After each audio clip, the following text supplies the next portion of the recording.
If she can cry crocodile tears on cue, swear she's telling the truth while lying through her teeth, and when you confront her on it, she flips it, blames you, or doubles down so confidently that you start questioning your own memory, that's not miscommunication, that is manipulation. And here's why it messes with your head so much. She doesn't look guilty. She looks so certain, calm, convincing. And next thing you know, you're the one explaining, defending, or trying to prove yourself. I'm Lise Leblanc, therapist, author, and life coach. And today I'm talking about 7 specific types of lies that men often hear in narcissistic relationships. And stay till the end because the last lie is the one that keeps good men trapped for years, sometimes even a lifetime. So, as you listen to these different types of lies, notice which ones you've heard repeatedly. So, the first typical lie that a narcissist tells is the half truth. And this is the lie that sounds like the truth because technically it is. So, what happens is she discloses information selectively, gives you 70% of the story, and quietly edits out the 30% that would change your interpretation. For example, she might tell you, I ran into my ex today, but she leaves out the part that she texted him and planned it. She leaves out the part that there was flirting or emotional intimacy or that she deleted messages. Or maybe she tells you she was out with a friend, but she doesn't mention that her ex was there too. And if you later discover the missing pieces, she doesn't say, yeah, you're right. She goes straight to the loopholes. She hides behind technicalities so that you can't hold her accountable. So she turns the truth into some kind of grammar debate. She'll make you defend your interpretation of what she said rather than her behavior. And that's the point. Half truths and omissions create plausible deniability. She omits certain information because full disclosure would limit her freedom or damage her image. The second type of lie is what I call the halo lie. That's the I would never do such a thing type of lie. So instead of bragging about success like a grandiose narcissist might, she positions herself as the most thoughtful, the most authentic, the most misunderstood, the most morally evolved, or the most honest person you'll ever meet. And you might hear things like, I'm not manipulative, I hate games, or I'm brutally honest, I couldn't lie even if I wanted to, or I'm low drama, I can't stand toxic people. And in the moment, it might sound like someone who's describing a good set of values.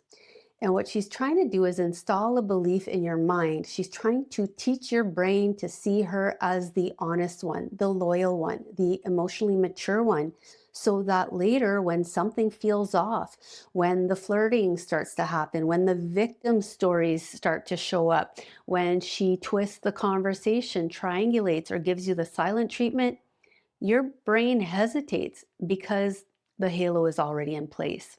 The third type of lie is the distraction lie.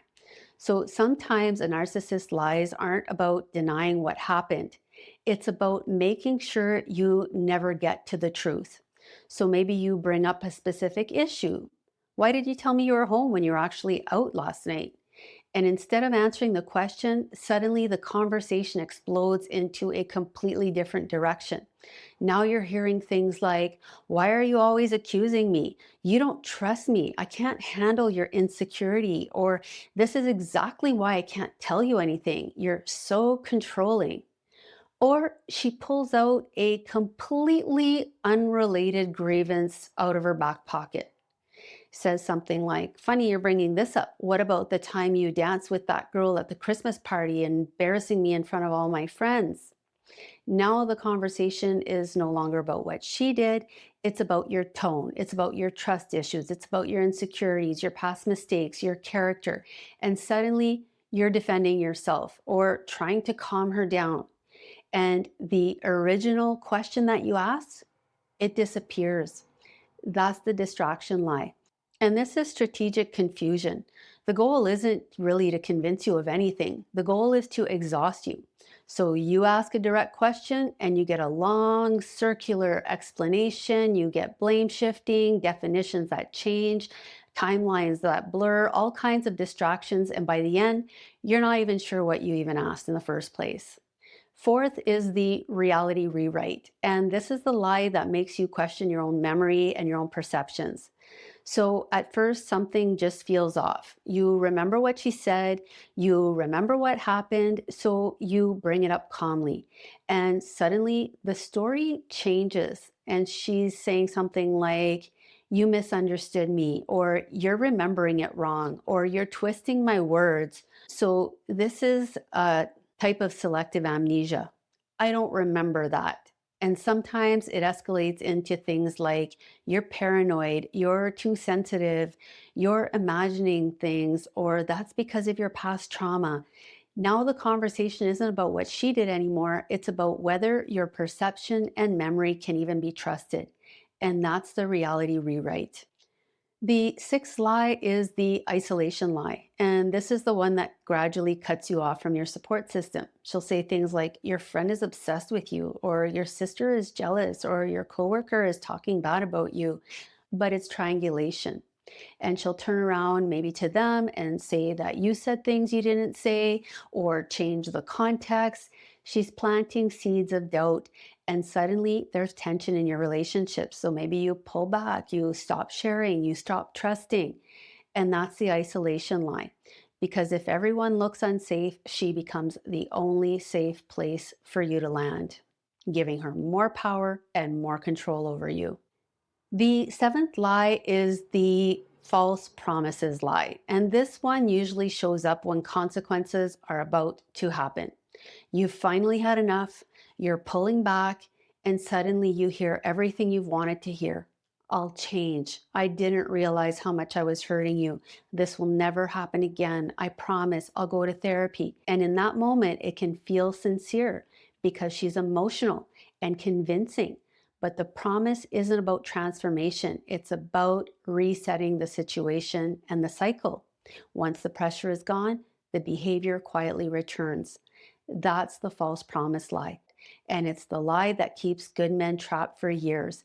Because every time you're ready to leave, the promises she makes gives you just enough hope to stay. But when you step back, this pattern is systematic. It's micro distortions that slightly bend reality. It's emotional reversals that suddenly put you on the defensive. It's selective truths and half truths that fly under the radar. And you find yourself constantly trying to correct the record, defend your character, while the real issue quietly disappears. And over time, this strategic confusion exhausts you because you're not arguing facts anymore. You're simply fighting to stay grounded in your own reality. And that exhaustion is not accidental. It's what keeps you too drained to challenge the pattern in the first place. That's the strategy, because the minute you start finding solid footing, clarity, confidence, momentum, another misunderstanding, another twist, another accusation shows up to knock you off balance again. When you're tired, overwhelmed, constantly defending yourself, you're not stepping back to see the pattern. You're just trying to survive the moment. But when you stop arguing the details and you start looking at the patterns, you can't unsee it. It's game over. You're done being controlled. If this video helped you put words to what you're experiencing, please take a moment to comment, like, subscribe, and to learn more, please click on the link above.